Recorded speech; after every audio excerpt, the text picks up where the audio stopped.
नमस्कार, सत श्री अकाल, आदाब। मेरा नाम मनदीप पुनिया है और आप सुन रहे हैं पंजाबी रेडियो यूएसए। मैं एक बार फिर हाजिर हूं नए बुलेटिन के साथ और शुरुआत करते हैं आज की मुख्य खबरों से। इजरायली और अमेरिकी अधिकारियों ने कहा है कि इजरायल और लेबनान के बीच चल रहे युद्ध में अब समझौता होने के करीब है। बता दें कि आज इजरायली कैबिनेट में भी इसको लेकर चर्चा हुई है।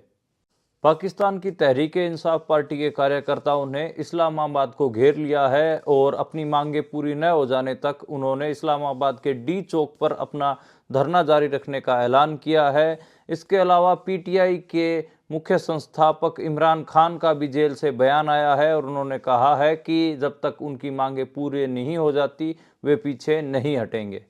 महाराष्ट्र के मुख्यमंत्री एकनाथ शिंदे ने अपना इस्तीफा दे दिया है। उनके इस्तीफे के बाद लगातार नए मुख्यमंत्री को लेकर सस्पेंस बना हुआ है। बता दें कि वहां पर एकनाथ शिंदे की शिवसेना, बीजेपी और एनसीपी अजीत पवार की सरकार बनी है। लोग कह रहे हैं कि बीजेपी की सीटें ज़्यादा हैं, इसलिए बीजेपी अपना मुख्यमंत्री वहां पर बना सकती है। कांग्रेस के राष्ट्रीय अध्यक्ष मल्लिकार्जुन खड़गे ने आज संविधान दिवस के ऊपर एक कार्यक्रम में ईवीएम पर बोलते हुए कहा है कि उनको ईवीएम से चुनाव नहीं चाहिए। अगर देश में लोकतंत्र बचाना है तो बैलेट पेपर पर चुनाव होने चाहिए। उन्होंने कहा कि कांग्रेस पार्टी बैलेट पेपर से चुनाव करवाने के लिए पूरे देश में अभियान चलाएगी। शंभू बॉर्डर और खनौरी बॉर्डर पर चल रहे किसान आंदोलन से आज किसान नेता जगजीत सिंह डल्लेवाल को पंजाब पुलिस ने हिरासत में ले लिया। बता दें कि आज 26 नवंबर से जगजीत सिंह डल्लेवाल आमरण अनशन पर बैठने वाले थे। उससे पहले ही रात 2:30 बजे पंजाब पुलिस ने खनौरी बॉर्डर से जगजीत सिंह डल्लेवाल को उनकी ट्रॉली से उठा लिया। बाद में पुलिस ने बताया कि उनको लुधियाना के डीएमसी अस्पताल में भर्ती करवाया गया है। ये थी आज की मुख्य खबरें। अब करते हैं इन खबरों का विश्लेषण और शुरुआत करते हैं पहली खबर से। पहली खबर इजराइल और लेबनान युद्ध के बारे में। अमेरिकी अधिकारियों ने और इजराइल के अधिकारियों ने यह दावा किया है कि अब लेबनान और इजराइल के बीच जो युद्ध चल रहा है उस पर जल्दी से रोक लगने वाली है। इसको लेकर आज इजरायली कैबिनेट बैठक भी हुई जिसमें इस मुद्दे के ऊपर बातचीत हुई है। इसके अलावा अमेरिकन अधिकारी हैं जो इस मामले में लगातार अपना काम कर रहे हैं, जिसमें खासकर अमेरिका के नेशनल सिक्योरिटी काउंसिल के जो स्पोक्स पर्सन है जॉन किर्बी, उन्होंने कहा कि हमें लगता है कि हम उस बिंदु पर पहुंच गए हैं जहां पे हम युद्ध को रोकने के करीब हैं। और ये बात इजराइल के जो अधिकारी हैं उन्होंने भी मीडिया में ऑफ द रिकॉर्ड कही है और आज मीटिंग भी हुई है। लेकिन इजराइल और अमेरिका तो ये दावा कर रहा है, लेकिन लेबनान की तरफ से ऐसा कुछ भी बयान नहीं आया है। और खासकर रविवार को हिजबुल्लाह की ओर से इजराइल के ऊपर 250 रॉकेट दागे गए थे, तो ऐसे में तो मतलब हिजबुल्लाह की तरफ से भी कोई बयान नहीं आया है और इधर इजराइल और अमेरिका युद्ध विराम की बात कर रहे हैं। तो इसमें कुछ ना कोई कोई बात है। अब ये भी समझना होगा कि किस किस्म का एक हिसाब से समझौता हो रहा है। जो अमेरिका और इजराइल है वो दावा कर रहे हैं कि 60 दिनों तक युद्ध को रोका जाएगा और प्रस्ताव यही है जिसमें कि दक्षिण लेबनान से इजरायली सेना की वापसी होगी और हिजबुल्लाह की जो समाप्ति भी उसमें शामिल है। तो ये इस किस्म के समझौते, मेरे को नहीं लगता कि हिजबुल्लाह इन समझौतों के ऊपर मानेगा। खैर अभी देखना होगा कि अगर दोनों देश इजराइल और अमेरिका दावे कर रहे हैं तो उसका क्या निपटता है, और इसको लेकर कई सारी और भी बातें लगातार आ रही हैं। तो अभी कल का हमें इंतज़ार करना चाहिए जिसमें थोड़ा क्लियरिटी हो पाए कि क्या सच में ही युद्ध विराम हो रहा है या नहीं हो रहा। अगली खबर की ओर बढ़ते हैं और अगली खबर साउथ एशिया के पाकिस्तान से। और पाकिस्तान में पीटीआई पाकिस्तान तहरीक-ए-इंसाफ पार्टी के जो कार्यकर्ता हैं वो राजधानी इस्लामाबाद में डटे हुए हैं। उन्होंने इस्लामाबाद के डी चौक के ऊपर परमानेंट धरना लगा दिया है और वहाँ पर बड़ी मात्रा में नौजवानों के घायल होने की भी खबर है। पुलिसकर्मियों की भी, जो सुरक्षा बल के लोग हैं उनके भी घायल होने की खबर है।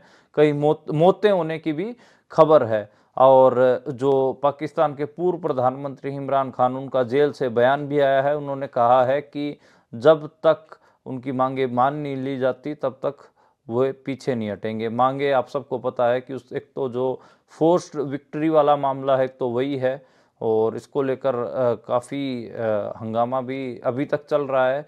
और लोग ये कह रहे हैं कि इसमें कहीं न कहीं अमेरिका में जिस हिसाब से डोनाल्ड ट्रंप जीत कर आए हैं, उसके बाद से पाकिस्तान में भी ये कयास लगाए जा रहे हैं कि वहाँ पर भी सत्ता परिवर्तन हो सकता है। और इसी वजह से मुझे लगता है कि पाकिस्तान में भी ये प्रोटेस्ट हो रहे हैं। और पीटीआई के जो कार्यकर्ता हैं, उनमें तकरीबन 200 से ज़्यादा कार्यकर्ता घायल हुए हैं। और आज बड़ी खबर और भी खबरें सामने आई जिसमें प्रदर्शनकारियों ने पत्रकारों को भी निशाना बनाया है। तो थोड़ा हिंसक है, गुलेल पत्थरों का प्रयोग किया जा रहा है, गुलेल्स का प्रयोग किया जा रहा है। तो ये सब विजुअल्स भी लगातार वायरल हो रहे हैं। जो सुरक्षा बल हैं उन्होंने बड़े बड़े कंटेनर लगा दिए हैं ताकि जो प्रदर्शनकारी हैं वो और इस्लामाबाद में अंदर ना घुस सकें। तो इसको लेकर काफ़ी विजुअल भी सोशल मीडिया पे वायरल हो रहे हैं। लग रहा है कि कई चीज़ें हैं जिसको लेकर, जैसे इसमें गिरफ्तारियों का मामला भी है और खुद इमरान खान की गिरफ्तारी को लेकर भी गुस्सा है। और ये भी कह रहे हैं कि जो लोग धक्के से गिरफ्तार किए गए हैं उनकी रिहाई की बात है। इसमें इमरान खान को लगभग सभी मामलों में ज़मानत मिल चुकी है, 1-2 मामले बचे हुए हैं। उनकी जो अगली सुनवाई है वो 30 नवंबर को होने जा रही है। तो शायद उससे पहले भी एक प्रेशर टैक्टिक हो कि उनको बाहर निकालने के लिए सब किया जा रहा हो। अगली खबर की ओर बढ़ते हैं और अगली खबर भारत के उत्तर प्रदेश से आई। और उत्तर प्रदेश सूबे के पार्टी समाजवादी पार्टी के नेता अखिलेश यादव ने आज एक बड़ा बयान दिया है। उत्तर प्रदेश के संभल ज़िले में आप सबको पता है कि शाही जो मस्जिद है उसको लेकर शाही जामा मस्जिद को लेकर काफ़ी विवाद चल रहा है। वहाँ पर जो मौके की सरकार है, मौके की जो हुकूमत है, वो सर्वे करवाना चाहती थी। कुछ लोगों ने कोर्ट में स्थानीय अदालत में, जो लोकल कोर्ट है, उसमें पिटीशन दायर की थी कि उसके नीचे हरी हरी मंदिर है। और लोकल कोर्ट ने सर्वे करवाने की बात कह दी थी, जिसको लेकर गवर्नमेंट ने भी तुरंत एक्ट किया। अगले दिन ही जो सर्वे टीम थी वो भेज दी। लेकिन वहाँ पर जो अल्पसंख्यक समुदाय है उनसे विरोध का सामना करना पड़ा। और उस विरोध में कहीं ना कहीं पुलिस ने गोली चलाई। 4 अल्पसंख्यक समुदाय के नौजवानों की मौत हुई है और दर्जनों नौजवान अल्पसंख्यक समुदाय मुस्लिम समुदाय के घायल हुए हैं। और इसको लेकर काफ़ी विवाद भी हुआ और काफ़ी सोशल मीडिया पे किरकिरी भी हुई है सरकार की। और इसको लेकर अखिलेश यादव ने कहा है कि जो अब पुलिस है, उत्तर प्रदेश की पुलिस है, वो वहाँ के लोगों को तो फंसा रही है। वहाँ के जो सांसद हैं, विधायक हैं, उनको भी फंसाया जा रहा है। आपको बता दें कि जो वहाँ के विधायक हैं और जो सांसद हैं वो समाजवादी पार्टी के ही हैं। अब उनको भी फंसाने की बात अखिलेश यादव ने कही है कि पुलिस उनके खिलाफ भी झूठे मुकदमे दर्ज कर रही है। सांसद, विधायक और उनके पुत्र पर झूठे मुकदमे लगाए जा रहे हैं। न्याय नहीं मिल रहा है। तमाम हजारों लोगों को झूठे मुकदमों में फंसाया जा रहा है। पूरी गलती सरकार की है। सर्वे एक बार हो चुका था तो फिर दोबारा सर्वे क्यों करवाया गया, ये अखिलेश यादव ने सवाल उठाए हैं। और इसको लेकर उन्होंने ये भी कहा है कि सर्वे टीम के पीछे जो बीजेपी के कार्यकर्ता थे, जो लगातार भड़का रहे थे, उनके ऊपर क्या उत्तर प्रदेश पुलिस कोई कार्रवाई करेगी। और इसमें जो 4 लोगों की मौत हुई है उनका जिम्मेदार कौन है। तो ये कई मामले हैं जिसको अखिलेश यादव ने उठाया है। आप सबको पता है कि जो सर्वे टीम आई थी उसके पीछे से जो हिंदू संगठनों की जो भीड़ थी वो भी लगातार नारेबाजी कर रही थी, सांप्रदायिक नारेबाजी कर रही थी। उसके बाद ही ये सारा मामला खराब हुआ है। अगली खबर की ओर बढ़ते हैं और अगली खबर महाराष्ट्र के बारे में। महाराष्ट्र के मुख्यमंत्री एकनाथ शिंदे ने अब इस्तीफा दे दिया है और जो नई सरकार बनी है उसके शपथ ग्रहण समारोह तक वही कार्यवाहक मुख्यमंत्री रहेंगे। उनका जो अलायंस था बीजेपी के साथ और अजीत पवार के साथ, इस अलायंस ने ही जीत हासिल की है। इसको महाराष्ट्रन लैंग्वेज में तो महायुक्ति अलायंस कहा जा रहा था, वैसे एनडीए अलायंस से जाना जाता है जो बीजेपी का अलायंस है। इसमें बीजेपी को 132 सीटें मिली हैं, एकनाथ शिंदे को 57 सीटें मिली हैं और एनसीपी को 41 सीटें मिली हैं।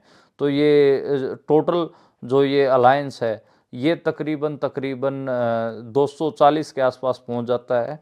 और 288 सीटें महाराष्ट्र में जीतने के लिए, हम सब सरकार बनाने के लिए तकरीबन 145 सीटों की ज़रूरत होती है। तो ये 240 पर है तो एक हिसाब से सरकार बड़े आसानी से बना सकता है। इनके खिलाफ जो चुनाव लड़ रही थी इंडिया अलायंस, जिसको महाविकास अघाड़ी कहा जाता है, उसमें उद्धव ठाकरे की शिवसेना को सिर्फ 20 सीटें आई, कांग्रेस को सिर्फ 16 और शरद पवार एनसीपी को सिर्फ 10 सीटें हासिल हुई हैं। तो उनको जो सीटें हासिल हुई वो सिर्फ 46 सीटें हासिल हुई हैं। तो एक हिसाब से लैंडस्लाइड विक्ट्री कहेंगे हम, जो महाविकास आघाड़ी की हुई है। और इस बीजेपी सबसे बड़ी पार्टी बनकर उभरी है और लगातार लोग सवाल भी कर रहे हैं, क्योंकि सिर्फ 148 सीटों के ऊपर चुनाव लड़ी थी बीजेपी और 132 सीटें हासिल हुई हैं। लोग कह रहे हैं कि 90% का स्ट्राइक रेट बीजेपी का कैसे हो सकता है। तो बड़े बड़े सवाल बीजेपी के ऊपर उठाए जा रहे हैं। और जो उद्धव ठाकरे की जो शिवसेना थी उसको सिर्फ 20 सीटें मिली हैं, उसके ऊपर भी एक लगातार सवाल हो रहे हैं। तो लोग कह रहे हैं कि अब एकनाथ शिंदे की बजाय कहीं ना कहीं बीजेपी अपना सीएम बना सकती है, देवेंद्र फडणवीस का दाव लग सकता है, क्योंकि बीजेपी की एकनाथ शिंदे से डबल से भी ज़्यादा सीटें हैं। एकनाथ शिंदे के पास सिर्फ 57 सीटें हैं और बीजेपी के पास 132 सीटें हैं। तो कहीं ना कहीं देवेंद्र फडणवीस मुख्यमंत्री हो सकते हैं और एकनाथ शिंदे और अजीत पवार अब डिप्टी सीएम बन सकते हैं। वैसे अजीत पवार का भी कमाल ही है, वो लगातार 5 बार उप मुख्यमंत्री डिप्टी चीफ मिनिस्टर रह चुके हैं और शायद अब 6ठी बार बने हो डिप्टी चीफ मिनिस्टर।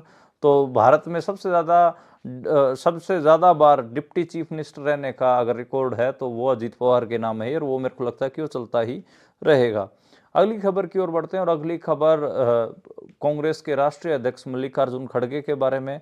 आज संविधान दिवस के ऊपर तालकटोरा स्टेडियम में कांग्रेस पार्टी ने एक कार्यक्रम आयोजित कर रखा था, जिसमें आज मल्लिकार्जुन खड़गे ने बोलते हुए ईवीएम को लेकर बड़े सवाल उठाए हैं। उन्होंने कहा है कि ईवीएम को बंद किया जाना चाहिए, अगर भारत के लोकतंत्र को बचाना है तो ईवीएम से चुनाव नहीं होने चाहिए। बैलेट पेपर से चुनाव कराने के लिए वे लोग देश भर में अभियान चलाएंगे और ये टिप्पणी की। इसके अलावा उन्होंने जो जाति जनगणना है उसको लेकर भी कहा है कि नरेंद्र मोदी जाति जनगणना करवाने से डरते हैं, क्योंकि उन्हें डर है कि फिर अगर जाति जनगणना करवा दी गई तो फिर लोग अपनी संख्या के हिसाब से अपने हक मांगेंगे, इसलिए वो जाति जनगणना नहीं करवाना चाहते। और इसके अलावा उन्होंने ये केंद्र सरकार के ऊपर निशाना भी साधा और उन्होंने कहा कि अगर वे वाकई देश में एकता चाहते हैं तो नफरत फैलाना बंद करें। और उन्होंने जो नफरत की राजनीति है उसको हराने की भी बात कही है। तो ये कई मुद्दे आज उन्होंने उठाए हैं। सबसे मेन जो आज नेशनल मीडिया में जो लगातार जिसके ऊपर चर्चा होती रही वो ईवीएम का मुद्दा ही है, जिसमें उन्होंने कहा कि ईवीएम से चुनाव नहीं होने चाहिए। और ईवीएम को लेकर कांग्रेस खासी परेशान दिख रही है, क्योंकि हरियाणा चुनाव में भी उनको हार मिली और अब महाराष्ट्र चुनाव में भी हार मिली है। महाराष्ट्र चुनाव में तो 110 सीटों के ऊपर कांग्रेस पार्टी चुनाव लड़ी थी और सिर्फ 16 सीटों के ऊपर चुनाव जीत पाई है। तकरीबन 12-13% ही एक हिसाब से हम कहें तो स्ट्राइक रेट रहा है। बीजेपी का 90% स्ट्राइक रेट था, कांग्रेस को सिर्फ 12-13% स्ट्राइक रेट है। तो ये काफ़ी लोग इसको लेकर सवाल कर रहे हैं। शायद इसी वजह से मल्लिकार्जुन खड़गे ने आज बैलेट पेपर से चुनाव कराए जाने की बात कही है और इसको बड़े लेवल पर उठाया है। अगली खबर की बात करें तो अगली खबर दिल्ली से आई और दिल्ली की जो मुख्यमंत्री हैं अतिशी मारलेना, उन्होंने केंद्र सरकार के ऊपर वोट काटने की साजिश के आरोप लगाए हैं। उन्होंने कहा है कि केंद्र सरकार ने दिल्ली में ऐसे तकरीबन 29 एसडीएम्स का तबादला किया है, जिसके बाद लगातार उनके पास ऐसी वोटर लिस्ट पहुंच रही हैं उनके नाम काटने के लिए जो कि आम आदमी पार्टी से जुड़े हुए हैं। और उन्होंने कहा है कि ये बीजेपी वाले दे रहे हैं उन एसडीएम्स को ले जाके, और ये जो वोटें हैं ये काटने का दबाव चल रहा है। आज उन्होंने प्रेस कॉन्फ्रेंस करके बात कही है और कहा है कि जो केंद्र की सरकार है वो दिल्ली में चुनाव जीतने के लिए साजिश कर रही है। आपको बता दें कि अब जो नेक्स्ट विधानसभा चुनाव होने जा रहे हैं वो दिल्ली में होने जा रहे हैं, उसके बाद बिहार में होंगे, तो इसलिए दिल्ली के ऊपर सभी लोगों की निगाहें बनी हुई हैं।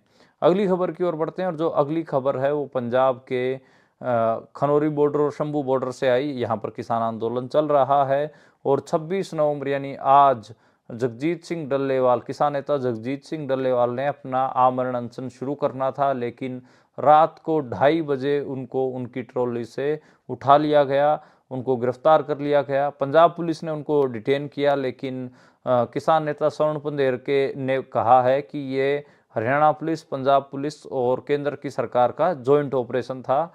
और सुबह तक किसानों को कुछ नहीं पता लग रहा था कि जगजीत सिंह डल्लेवाल को डिटेन करके कहाँ ले जाया गया है। आज पूरे दिन सोशल मीडिया पर ये जब मुद्दा चलने लगा तो उसके बाद पंजाब पुलिस के ऊपर दबाव बना और पंजाब पुलिस के जो अधिकारी हैं उन्होंने इसको लेकर बयान दिया और उसमें कहा कि जगजीत सिंह डल्लेवाल काफ़ी बुजुर्ग हैं, उनके स्वास्थ्य को लेकर पंजाब पुलिस चिंतित थी, इसलिए उनके चेकअप के लिए उनको लुधियाना के डीएमसी अस्पताल ले जाया गया है। ये बात पंजाब पुलिस ने कही, लेकिन डीएमसी अस्पताल में से भी बाद में पंजाब पुलिस उनको कहीं और ले गई और अभी तक वो छूट कर नहीं आए हैं। और काफ़ी इसको लेकर किरकिरी हुई है सरकार की, पंजाब सरकार की। मजीठिया ने कहा है कि जब मामला केंद्र सरकार के खिलाफ चल रहा है, अकाली दल के नेता विक्रमजीत सिंह मजीठिया ने कहा कि जब मामला केंद्र सरकार के खिलाफ है तो पंजाब पुलिस क्यों इसमें, पंजाब की जो सरकार है इसमें क्यों रोल ले रही है, क्यों किसान नेताओं को गिरफ्तार कर रही है। तो ये एक बात है। मुझे लगता है कि पंजाब के लोगों को भी समझना चाहिए कि कुछ ऐसे इश्यूज हैं, जैसे कि किसान आंदोलन वाला है, उसमें केंद्र सरकार और पंजाब की सरकार एक ही तरीके से काम करती है और दोनों मिलकर काम करती हैं। ये शायद आपको बाढ़ के खिलाफ 2023 में जो आंदोलन हुआ उसमें भी समझ में आया होगा, और अब जो ये आंदोलन चल रहा है खनौरी बॉर्डर, शंभू बॉर्डर, उसमें भी आप लोगों को समझ में आ रहा होगा। तो इसमें कोई हैरान होने वाली बात नहीं है। खैर, और इसको लेकर उन्होंने आज जगजीत सिंह डल्लेवाल अस्पताल में भी थे तो भी उन्होंने कुछ भी नहीं खाया। उन्होंने कहा कि मेरा मरणवत चालू है। इसके अलावा जो खनौरी बॉर्डर पर एक दूसरे बुजुर्ग किसान ने अपना आमरण अनशन शुरू कर दिया है, और किसान नेताओं ने भी कहा कि हजारों, एक जगजीत डल्लेवाल को गिरफ्तार करोगे तो हजारों डल्लेवाल निकलेंगे। और उसके बाद उसी के क्रम में कहीं ना कहीं जो किसान नेता और पूर्व फौजी सुखजीत सिंह हरदो झंडे हैं, जो उन्होंने खनौरी बॉर्डर पर मरनावर्त शुरू किया है। जगजीत सिंह डल्लेवाल के बाद वो फौजी रहे हैं और किसान हैं अभी। और जो सुखजीत सिंह हरदो झंडे हैं, हरदो झंडे उनका गांव है, वो अब इसके ऊपर मरणवर्त के ऊपर बैठे हैं। 6 दिसंबर को किसानों ने दिल्ली कूच का भी नारा दिया हुआ है। उसको लेकर शंभू बॉर्डर पे ऊपर पुलिस ने 4 फीट का थोड़ा सा रास्ता भी खोला और कहा है कि बिना ट्रैक्टर ट्रॉली पैदल किसान दिल्ली जा सकते हैं। हालांकि अभी इसको लेकर पुलिस ने कोई ऑफिशियल वो नहीं कहा है। लोग कह रहे हैं कि पुलिस ने वो जो पुलिस के एक हिसाब से अफसर हैं, उन्होंने मीडिया वालों को पीछे से ये ब्रीफ किया है कि हम किसानों को इस रास्ते से जाने देंगे। आज शंभू बॉर्डर पर और खनौरी बॉर्डर पर जगजीत सिंह डल्लेवाल की घटना के बाद किसानों का जो किसानों की जो भीड़ थी वो भी बड़ी है, और आज पूरा दिन मोर्चा लगा रहा। उसमें कई सारे ऐलान हुए हैं, जिसमें मेन तो यही है कि किसान है, किसानों का जो के दोनों प्रोग्राम है, जो आमरण अनशन का भी और दिल्ली कूच का भी, दोनों जारी रहेंगे। और खनौरी बॉर्डर के ऊपर आमरण अनशन चलेगा और शंभू बॉर्डर से जो किसान हैं वो दिल्ली की तरफ कूच करेंगे 6 दिसंबर को। तो ये इम्पोर्टेंट खबर थी किसान मोर्चा से, तो वो मैंने आप तक पहुंचाई है। और अगली खबर की बात करें तो अगली खबर चंडीगढ़ से। चंडीगढ़ के 2 नाइट क्लब्स के बाहर लॉरेंस बिश्नोई की गैंग ने एक हिसाब से ब्लास्ट करवाए हैं, और उसमें दोनों, किसी की मौत तो नहीं हुई है, दोनों क्लब्स के शीशे वगैरह फूट गए हैं। एक जो पंजाबी और बॉलीवुड में जो रैपर हैं बादशाह, उनका क्लब है, और एक और क्लब है प्राइवेट किसी आदमी का। इसको लेकर गोल्डी बराड़ ने अपने सोशल मीडिया अकाउंट पे लिखते हुए कहा है कि प्रोटेक्शन मनी मांगी गई थी दोनों क्लब के मालिकों से, लेकिन इनको हमारे फ़ोन की घंटी नहीं सुनाई देती है।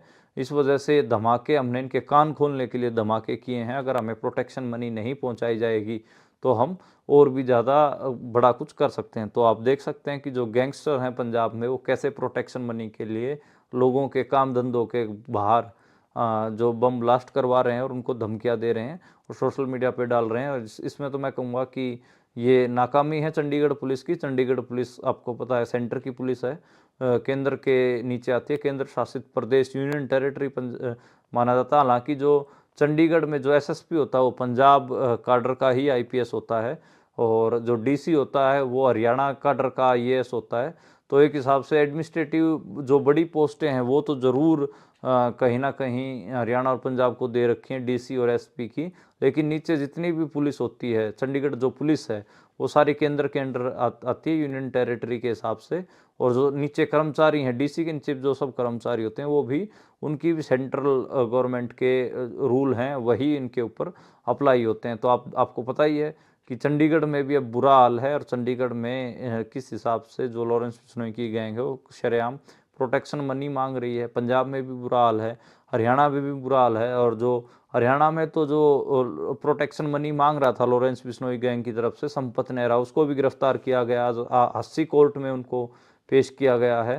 तो हरियाणा, पंजाब, चंडीगढ़, यहाँ तो लॉरेंस बिश्नोई गैंग ने प्रोटेक्शन मनी को लेकर काफ़ी तबाही मचा रखी है और इसी के सबूत आज देखने को मिले हैं। आज के लिए इतना ही। कल दोबारा मुलाकात होगी नई खबरों के साथ, नए बुलेटिन के साथ। आप देखते और सुनते रहिए पंजाबी।